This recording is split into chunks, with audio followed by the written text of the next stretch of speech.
FORA.tv. The world is thinking.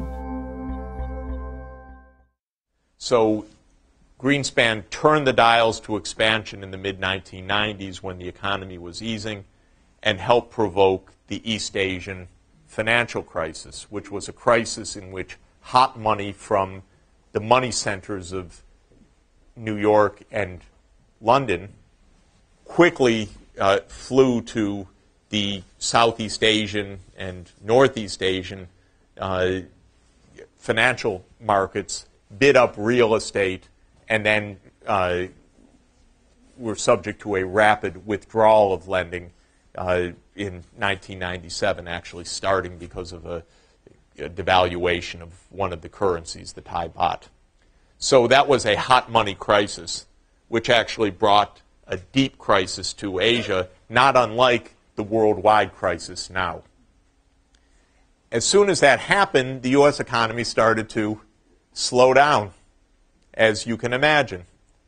So Greenspan cut interest rates sharply and set off a second bubble, and that was the dot-com bubble. If you look at NASDAQ and the Dow, it soared, of course, between 1998 and 2000 to dizzying heights. And that was the time when anybody that had a .com in the name could become a billionaire in a day. You didn't even have to have a desk or an office. And we bid up astounding paper wealth, which all came tumbling down in a very short period of time. It was also the period when the final twists were put on deregulation, which Greenspan, Summers, and Robert Rubin championed in 1998 and 1999. No regulation of the derivatives, no regulation of break down or end the Glass-Steagall separation of Wall Street and commercial banks. And so this was a frothy period of a tremendous U.S.-based financial bubble combined with deregulation. Turned out it was a warm-up operation, because when the market collapsed in 2000, 2001, Greenspan cut interest rates even more sharply.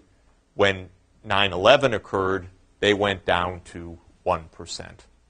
And they were held at this historically low level until 2004, and then slowly were allowed to creep up. That third one is the one that produced this massive outcome that we're now living in. You had, by then, a deregulated financial system and a massive expansion of credit all over the world. The stock market soared again. But this time also the housing market soared, because one of the inventions was, of course, the asset-backed securities, the mortgage-backed securities, and the credit default swaps to insure the mortgage-backed securities. So the perfect system was in place. 1% interest rates and the no-loss investment proposition.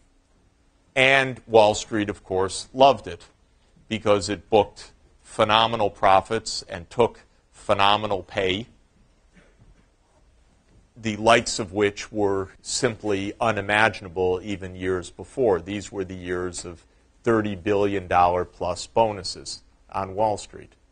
Now, anyone looking at that, in my opinion, should have been horrified and frightened. Horrified at the social implications, but we cheered it on in this country. And deeply frightened that something cannot be right with this picture.